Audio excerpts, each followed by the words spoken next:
비상공파 예배에 참석하신 우리 청소년들을 주님의 이름으로 환영합니다. 이 시간 우리 함께 찬양하면서 예배의 자리로 나아가겠습니다.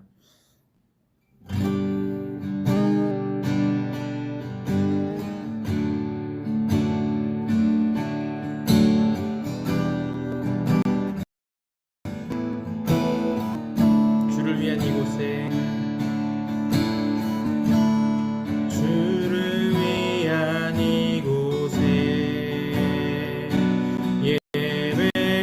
예배하는 자들 중에 그가 찾는 이 없어 주님께서 슬퍼하시네. 주님이 찾으시네.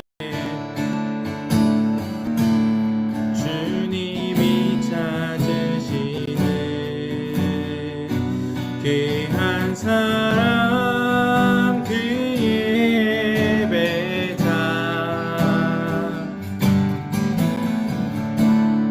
내가 그 사람 되기 간절히 주께 예배하네. 주내로 이곳에 서 있네. 주 임재에 엎드려 절하네. 그 어느 것도 난 필요 없네. 주님만 경배해.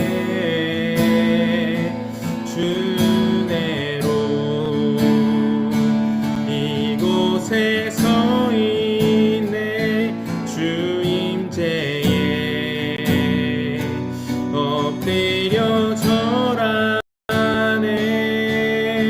그 어느 것도 난 필요 없네. 주님만 경배해. 주내로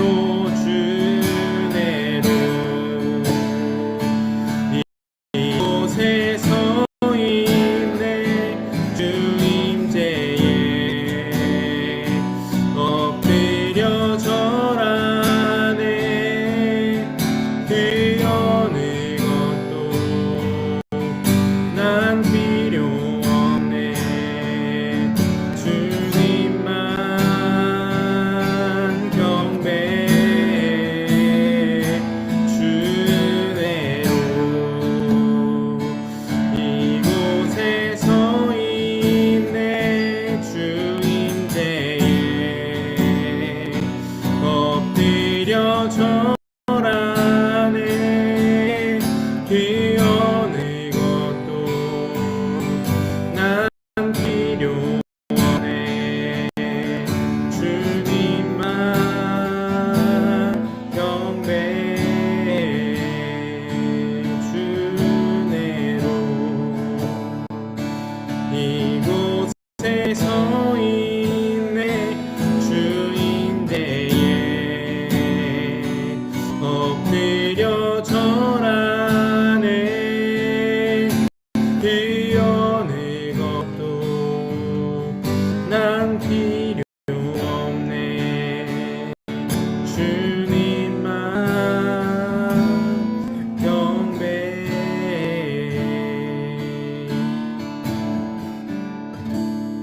아멘. 이제 우리 사도신경 신앙 고백함으로 우리의 신앙을 고백하며 예배의 자리로 나아갑니다. 나는 전능하신 아버지 하나님 천지의 창조주를 믿습니다. 나는 그의 유일하신 아들 우리 주 예수 그리스도를 믿습니다. 그는 성령으로 잉태되어 동정녀 마리아에게서 나시고 빌라도에게 고난을 받아 십자가에 못 박혀 죽으시고 장사된 지 사흘 만에 죽은 자 가운데서 다시 살아나셨으며 하늘에 오르시어 전능하신 아버지 하나님 우편에 앉아 계시다가 거기로부터 살아있는 자와 죽은 자를 심판하러 오십니다. 나는 성령을 믿으며 거룩한 공교회와 성도의 교제와 죄를 용서하는 것과 몸의 부활과 영생을 믿습니다. 아멘. 하나님께서 우리에게 주시는 말씀은 로마서 5장 12절의 말씀입니다. 로마서 5장 12절의 말씀을 우리 다 같이 한 목소리로 같이 읽도록 하겠습니다. 시작. 그러므로 한 사람으로 말미암아 죄가 세상에 들어오고 죄로 말미암아 사망이 들어왔나니 이와 같이 모든 사람이 죄를 지었으므로 사망이 모든 사람에게 이르렀느니라. 아멘. 네, 우리가 지금 6월달 한 달을 죄에 대해서 계속 이야기하고 있는데요. 오늘은 죄의 결과와 심판에 대해서 좀 이야기를 하려고 합니다. 이사야서에 보면 하나님께서 우리를 창조하신 목적을 이렇게 이야기를 하고 있는데, 이 백성은 내가 나를 위하여 지었나니 나의 찬송을 부르게 하려 함이라 라고 이야기를 하고 계세요. 하나님께서는 우리를 하나님의 기쁨으로 하나님을 예배하는 자들로 창조하셨습니다. 하지만 우리가 지난 시간 보아왔듯이 우리는 하나님 없이도 얼마든지 잘 살 수 있다라고 생각하면서 하나님을 거부하였던 모습들을 우리가 되돌아봤죠. 우리가 지금까지 나눴던 어떤 말씀들을 조금 생각해 보면 하나님 없이도 우리가 잘 살 수 있다라는 마음에서 죄가 시작됐고, 그 죄는 선악과를 먹은 다음 아담에게서 끝난 것이 아니라 아담의 후손인 우리들도 아담처럼 하나님 없이도 잘 살 수 있다라는 마음을 가지고 살아가고 있다라는 거죠. 하나님 대신 나 스스로를 숭배하고 나 스스로의 만족과 나의 행복과 즐거움을 추구하고 나의 기쁨을 위해서만 살아가는 것, 그것이 죄인의 모습이다 라고 이야기를 했습니다. 죄로 인해서 하나님과의 관계가 이제 깨진 거죠. 그 결과 하나님을 떠난 사람에게 찾아온 것은 바로 사망이었습니다. 오늘 본문 말씀 있죠? 한번 같이 다시 한번 읽어볼까요? 시작. 그러므로 한 사람으로 말미암아 죄가 세상에 들어오고 죄로 말미암아 사망이 들어왔나니 이와 같이 모든 사람이 일을 지었으므로 사망이 모든 사람에게 이르렀다. 자, 죄에 대해서 오늘 이야기를 계속하고 있는데, 한 사람 아담으로 말미암아 죄가 세상에 들어왔고 그 죄로 말미암아 사망이 들어왔는데, 이와 같이 모든 사람이 죄를 지었으므로 사망이 모든 사람에게 이르렀다. 그렇다면 이 사망이라는 것이 무엇일까? 바로 로마서는 이렇게 이야기하고 있습니다. 죄의 삭이 사망이다. 죄의 삭, 죄의 값이, 죄의 결과로 우리에게 얻어지는 것이 바로 사망이다. 그리고 하나님의 은사는 그리스도 예수 우리 주 안에 있는 영생이니라. 아담의 죄에서 비롯된 사망은 아담의 후손이며 하나님 없이 잘 살고 있다라고 생각하는 우리에게도 찾아온 것이죠. 얼마 전에 그 TV 프로그램 중에서 안녕하세요라는 이제 재방송을 프로그램을 봤었는데, 이 식탐을 가진 아들을 둔 어머니가 이제 고민자로 이렇게 나온 거죠. 고민을 가진 사람으로. 이 아들은 170 정도 되는 이제 키와 몸무게 110g의 이제 거구를 가진 남자였는데, 아침밥부터 먹는 양이 남달랐습니다. 밥은 기본으로 밥 공기에 먹는 게 아니라 대접에 먹더라고요. 그 뷔페에서 먹을 때 주는 대접에 밥만 올려놓고 이제 반찬은 다른 통에다 담아놓고, 찌개를 그냥 조그만한 요런 냄비에 먹는 게 아니라 크기가 28cm 되는 이 냄비에 찌개를 가득 채워서 먹고요. 기본 먹을 때 달걀말이를 7개, 8개, 그러니까 한 판을 거의 다 먹더라고요. 그리고 참치 마요네즈, 아이스크림 다 먹고, 그 다음에 친구들, 이때는 이제 코로나가 아니었으니까 친구들이랑 같이 학교에서 지낼 때는 친구들이 이제 먹는 밥, 급식까지 빼서 이렇게 먹는 정도였어요. 그리고 저녁에는 야식으로 초코파이 한 상자 30개 정도를 먹고, 거기에 이제 다른 부식, 치킨이나 이런 것들도 같이 먹는, 그러니까 정말 어마어마하게 먹는 이 사람이었어요. 어느 정도냐면 혼자 이 신발끈도 묶지 못하고, 그 다음에 교복이 맞지 않을 정도죠. 그러니까 일반 옷집을 가서 교복집을 가서 교복을 맞출 수가 없는 상태인 거죠. 아들이 먹는 것만 해도 지금까지 우리 집에서 버는 이 수입의 반이, 생활비의 반이 이제 먹는 거로 나간다라고 합니다. 근데 이제 더 큰 문제가 뭐냐면, 이 아들이 자기가 먹는 양을 많이 먹는 게 문제이기도 하지만, 그보다 더 큰 문제는 이 아들이 자기 상태가 얼만큼 심각한지를 전혀 알지 못하고 있다는 거죠. 병원에 가서 검사를 해보니까 초고도 비만, 그 다음에 과민성 대장 증후군, 그리고 뚱뚱하니까 자꾸 뒤로 넘어지는 거예요. 먹는 걸로, 그런데 이 넘어지는데도 아들은 나는 먹는 걸로는 절대 후회한 적이 없다라는 거죠. 먹을 때는 뒷일을 생각하지 않고 오늘 끝을 본다라는 생각으로 먹는데요. 그리고 그러다가 어느샌가 신발을 묶으려고 쪼그려 앉거나 아니면 앉기 위해서 의자에 이렇게 앉으려는 행동을 할 때 넘어지거나 이렇게 하면 아, 내가 너무 뚱뚱한가? 라는 이런 생각을 해볼 법도 한데 이런 생각은 한 번도 안 해봤답니다. 이 건강을 만약에 이 사람이 잃게 되면 이 건강이 다시 되돌아올 거다라는 이런 심각한 생각들을 한 번도 해본 적이 없는 거예요. 여러분, 이 사람처럼 죄로 말미암아서 하나님과 인간의 관계가 깨져서 우리가 죄로 말미암아 살아가고 있는데 오늘을 살아가는 우리의 문제도 동일한 것 같습니다. 오늘을 살아가는 우리에게 가장 큰 문제는 죄를 계속 짓고 같은 죄를 반복하는 것도 문제이지만 그것보다 더 큰 문제는 죄의 결과를 우리가 잘 인식하지 못한다라는 거죠. 죄가 얼만큼 심각한 결과를 가지고 오는지 오늘 한번 이야기를 해보려고 합니다. 탈무드에 이런 말이 있죠. 재물을 잃으면 조금 잃은 것이고 명예를 잃으면 많이 잃은 것이며 건강을 잃으면 모든 것을 잃은 것이다. 그러나 여러분, 죄로 인해서 하나님을 잃으면 우리가 이 세상에 살아가는 것 중에 모든 것을 잃은 것보다 더 큰 것을 잃은 것이죠. 우리의 영혼, 우리의 삶의 존재 자체를 잃어버린 것입니다. 이만큼 죄는 참 무서운 결과를 가지고 오는데요. 첫 번째, 죄는 그러면 어떤 결과를 가지고 오는가? 첫째는 죄로 인해서 우리의 몸이 죽음을 맞게 되었다는 거죠. 지난 시간에도 보았는데 하나님이 아담과 하와에게 선악과를 너희는 먹으면 안 돼 라고 말씀하시면서 어떻게 얘기를 하셨냐면 그것을 먹는 날에는 너희는 반드시 죽을 것이다 라고 말씀을 하셨죠. 그리고 하나님께서 선악과를 먹고 죄를 범한 아담과 하와에게 어떻게 또 이야기를 하시냐면 이렇게 이야기합니다. 창세기 3장 19절 말씀인데요. 같이 읽어볼게요. 너는 흙이니 흙으로 돌아갈 것이니라. 죄로 인해서 인간에게 찾아온 사망은, 첫 번째 사망은 무엇이냐면 바로 몸의 죽음입니다. 흙으로 돌아가는 것. 우리의 몸이 흙에서 창조를 받아서 다시 흙으로 돌아가는 것. 육신의 죽음이죠.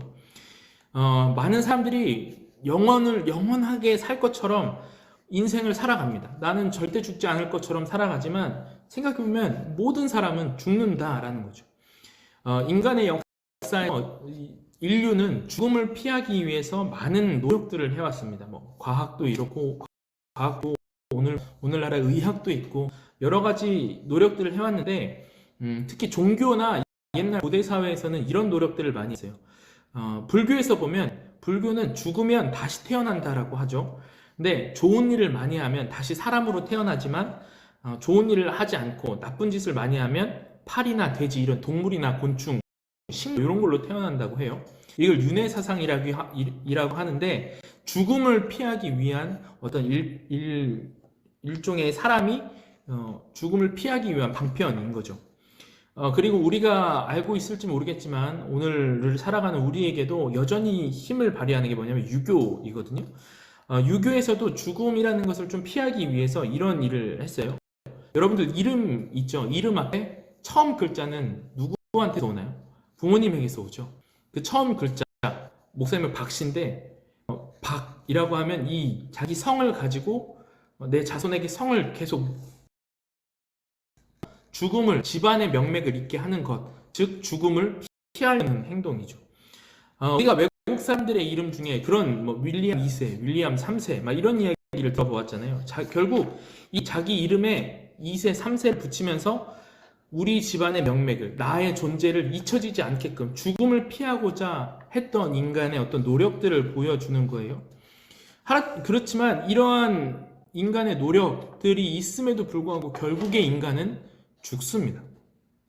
우리의 몸은 서서히 늙어가고요. 결국에 죽음을 피할 수는 없는 거예요. 이게 죄로 인한 결과, 바로 죽음의 결과입니다. 두 번째, 이 죽음, 사망은 우리의 몸의 죽음뿐만 아니라 영적으로도 죽었다라는 것이죠. 영적으로 죽었다라는 것은 무슨 말일까? 그것은 하나님과 우리가 영적으로 단절된 상태가 되었다라는 것을 이야기합니다. 이사야서 59장 2절은 이렇게 이야기를 합니다. 오직 너희 죄악이 너희와 너희 하나님 사이를 갈라놓았고 너희 죄가 그의 얼굴을 가리어서 너희에게서 듣지 않으시게 함이니라. 이 말은 영적으로 죽었다. 하나님과 우리 사이가 갈라졌다. 죄가 하나님과 우리 사이에 가로막아서 우리가 이야기한 것들, 그리고 하나님 우리에게 말씀하신 것들이 죄에 가려졌다라고 이사야서는 이야기를 하고 있어요.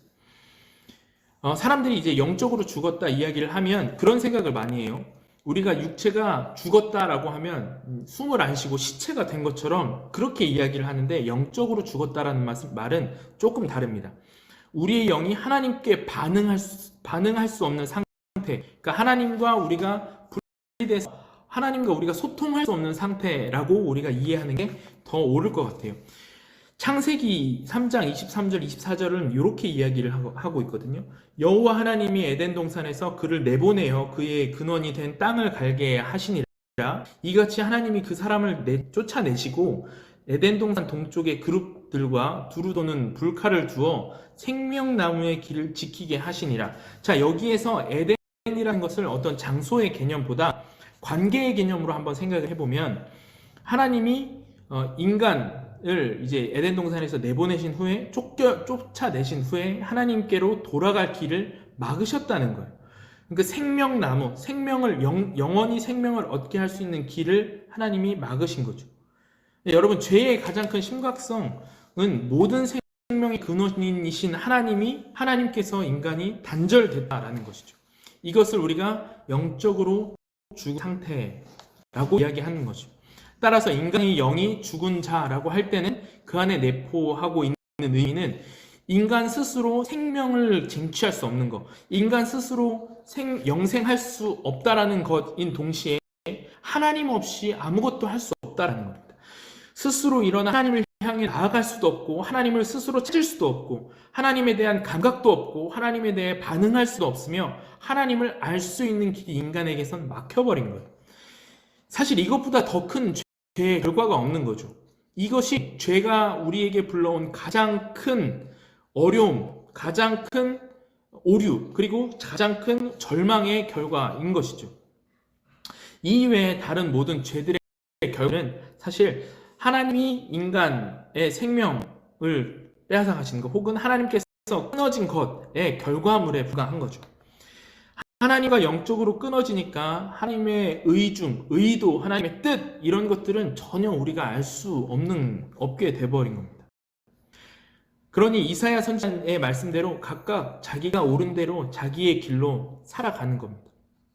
육체의 욕심, 타락함, 어떤 부패한 본성을 따서 내 마음에, 내 생각에 옳은 것 같은 걸로 살아가는 거예요.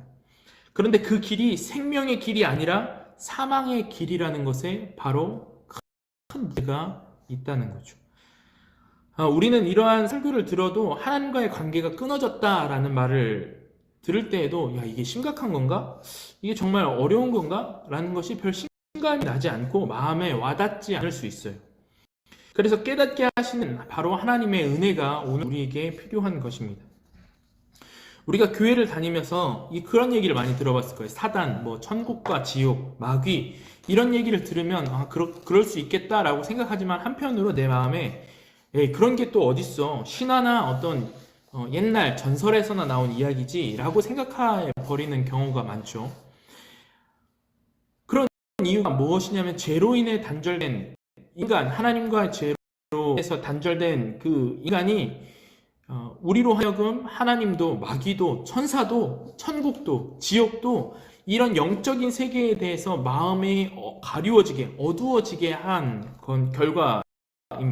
이뿐만 아니라 영이 죽었기 때문에 죄를 지어도, 야, 이게 죄인가? 라고 생각하지 않고, 우리가 예배 시간을 대충 드려도, 야, 이게 괜찮은 거라 라고 생각을 하는 거죠. 영이 죽었기 때문에 하나님에 대해서 알려고 하지도 않고 관심도 없는 것입니다. 이것이 곧 이미 죽었다라는 것을 보여주는 거죠. 죄의 결과는 사망과 심판입니다. 존재 자체가 죄인인 죄를 지을 수밖에 없는 내가, 지독한 자아 중독, 나만을 사랑하는, 그래서 하나님마저 거부한 내가 하나님 앞에 죄에 대해서 고백하지 않는 내가 이러한 결과를 받는 것이죠. 그래서 우리가 지난 시간 봤듯이 성경도 우리가 태어날 때부터 본질상 진노의 자식이라고 이야기하고 있는 겁니다. 그런데 참 감사하게도 하나님께서는 우리가 심판을 받는 것을 원하시지 않으셨어요. 우리가 구원받기를 원하셨습니다. 하나님이 이런 죄인을 사랑하신 거죠. 로마서 5장 8절은 이렇게 고백하고 있습니다. 우리가 아직 죄인 되었을 때에 그리스도께서 우리를 위하여 죽으심으로 하나님께서 우리에 대한 자기의 사랑을 확증하셨다. 우리가 아직 죄인 되었을 때 그리스도께서 우리를 위하여 십자가에 죽으심으로, 예수님께서 우리를 위해서 십자가에 자신의 몸을 들이심으로 하나님께서 우리에 대한 하나님의 삶을 증명했다라는 거죠. 하나님이 우리가 심판받는 것을 원치 않으셔서 예수 그리스도를 십자가에 달기까지 우리를 사랑하신 것입니다. 우리가 너무 잘 아는 말씀이죠. 요한복음 3장 16절, 18절 말씀. 하나님이 세상을 이처럼 사랑하셔서, 어떻게 사랑하셨어요? 예수님을 이 땅에 보내셔서 예수님을 십자가에 못 박아서 죽게 하게끔까지 우리를 사랑하셨다는 거죠. 하나님이 세상을 이것처럼 사랑하셨는데 독생자를 주셨으니 이는 그를 믿는 자마다 멸망하지 않고 영생을 얻게 하려 하심이라. 하나님이 그 아들을 이 세상에 보내신 것은 세상을 심판하려 하심이 아니요 그로 말미암아 세상이 구원을 받게 하려 하심이라. 그를 믿는 자는 심판을 받지 아니하는 것이요 믿지 아니하는 자는 하나님의 독생자의 이름을 믿지 아니함으로 벌써 심판을 받은 것이라. 하나님께서는 죄와 사망과 사탄의 노예가 된 이런 인간을 사랑하셔서 그들을 구원하시기 위해 하나님의 독생자 하나밖에 없는 아들을 이 땅에 보내셨습니다. 하나님이 하나님의 아들을 보내신 것은 세상을 심판하려 하심이 아니라 하나님이 이 세상을 구원하시기 위함인 거죠. 성경은 하나님의 독생자의 이름을 믿지 않는 사람은 이미 심판을 받았다 이야기를 합니다. 이 말을 좀 풀어 얘기하면 이런 거죠. 어떤 사람이 큰 죄를 져서 사형을 언도받았는데 그 사람은 이미 사형 언도를 받은 사람이죠. 이제 죽을 날만 기다리고 있는 거죠. 아직 사형이 집행되진 않았지만 그는 이미 죽은 목숨입니다. 이 사람은 언제 자신의 형이 집행될지 전혀 모릅니다. 법무장관이 그 사람이 형을 집행하라 라는, 암흑의 형을 집행하십시오 라는 거기에 사인만 하면 그 사람은 그날 죽는 게 확실해지는 거예요. 마찬가지로 죄를 지은 인간이 죄로 인하여 영원한 사망 앞에 이미 형을 선고받은 상태예요. 우리는 죄인이다 라는 그 결과 하나만으로 우리의 삶에 죄가 들어온 것, 그리고 사망이 들어온 것, 그러니까 죽을 날만 기다리고 있는 죄인인 거죠. 근데 단지 그 죄인에게 형이 집행되지 않을 뿐입니다. 하지만 하나님이 서명하시는 그 순간 인간은 이 세상을 떠나게 되는 거예요. 그 형이 집행이 되는 거죠. 이렇게 이미 사형이 확정된 사람이 살 수 있는 방법이 딱 한 가지 있는데 바로 대통령이 사면하면 됩니다. 이 사람을 죽지 않습니다라고 대통령이 사인을 하면 이 사람은 사형을 받지 않는다는 거예요. 마찬가지로 자신의 죄로 인하여 영원한 사망의 이 벌을 이미 선고받은 인간이 살 수 있는 길은 특별한 하나님의 사면, 용서하심인 거죠. 그 특별한 사면은 하나님의 독생자를 믿는 자들에게 주어진다 성경은 이야기를 하고 있습니다. 우리가 7월달부터 그러면 그 사면을 받는 것이 무엇인가에 대해서 같이 이어서 공부를 하려고 하는데, 하나님의 독생자의 이름을 믿는 것은 벌써 이 심판을 받는 것에서 건지심을 받았다 이야기를 하는 거고, 그리고 믿지 않는 것은 벌써 이미 심판을 받은 것이다 라고 이야기를 하는 거죠. 우리가 오늘 이야기했던 이 죄에 대한 심각성을 한번 고민해보고, 나는 정말 어떠한 사람인가, 그리고 나는 하나님 앞에 어떠한 사람인가를 좀 생각해보고 고민할 수 있었으면 좋겠습니다. 그래서 우리가 내가 하나님 앞에 어떠한 존재인지, 그리고 하나님께서 나를 위해서 어떤 길을 열어놓으셨는지를 한번 고민하고 그리고 알아가는 여러분들이 되기를 주님의 이름으로 소망합니다. 기도하겠습니다. 하나님 감사합니다. 하나님 오늘 말씀을 통해서 하나님께서 우리를 향해 내놓으신 하나님의 그 사랑의 길을 우리가 걸어갈 수 있기를 소망합니다. 우리는 죄인이어서 하나님을 거역하고 하나님을 떠나서 영원히 죽을 수밖에 없는 존재이지만 하나님께서 우리를 사랑하심을 우리가 기억하고 예수 그리스도의 이름을 믿음으로 말미암아 하나님이 우리의 구원자가 되시고 하나님이 우리를 사랑하시며 우리를 구원하시는 분이심을 우리가 믿음 나아가게 하여 주시옵소서. 그래서 우리의 믿음이 죄로 인해서 멸망받는 자의 믿음이 아니라 하나님을 의지함으로 오늘 주님 그 믿음 안에서 복음 안에서 살아가는 우리 청소년들이 될 수 있도록 주님 인도하여 주옵소서. 한 주간의 삶을 주님 의지합니다. 코로나로 인해서 어려운 상황이지만 우리 청소년들 주님 지켜주시고 특별히 우리 고3 친구들 하나님 지켜주셔서 이 어려운 시기를 잘 헤쳐나아갈 수 있는 마음의 힘도 허락하여 주시고 또한 강건함도 허락하여 주시옵소서. 어려운 상황에 있는 우리 청소년들을 위해서 기도할 때마다 기도하는 우리 선생님들 주님 기억하여 주시고 그 기도 가운데 주님 응답하여 주시옵소서. 감사드리며 한 주간의 삶을 주님께 의탁하며 예수님의 이름으로 기도합니다. 아멘. 우리 주기도문 하도록 하겠습니다. 하늘에 계신 우리 아버지의 이름을 거룩하게 하시며 아버지의 나라가 오게 하시며 아버지의 뜻이 하늘에서와 같이 땅에서도 이루어지게 하소서. 오늘 우리에게 일용할 양식을 주시고 우리가 우리에게 잘못한 사람을 용서하여 줄 같이 우리 죄를 용서하여 주시고 우리를 시험에 빠지지 않게 하시고 악에서 구하소서. 나라와 권능과 영광이 영원히 아버지의 것입니다. 아멘. 네, 오늘 예배는 다 마쳤고요. 우리가 다음 주까지 예배 진행을 온라인으로 진행하려고 합니다. 이제 몇몇 고등학교에서 지금 이제 확진자가 나와서 굉장히 걱정을 많이 했어요. 그래도 다행히 우리 청소년들은 아무 이상이 없는 걸로 알려졌지만 그럼에도 불구하고 우리 청소년들의 건강을 위해서 온라인으로 진행하기로 우리 선생님들과 이렇게 이야기가 됐습니다. 그럼에도 불구하고 예배는 온라인으로 진행을 하니까 꼭 예배 영상을 참고해 주시고 그리고 이제 광고할 사항은 8월 2일, 3일 우리 수련회가 이제 예정되어 있습니다. 그래서 우리 청소년들 기억하고 시간을 잊지 않고 그 기간을 꼭 하나님과 함께하는 날로 기억하고 함께 수련회에 참석할 수 있었으면 좋겠습니다. 자, 그러면 오늘 예배는 여기까지 진행하도록 할게요. 우리 다음 주에 또 만나요. 안녕.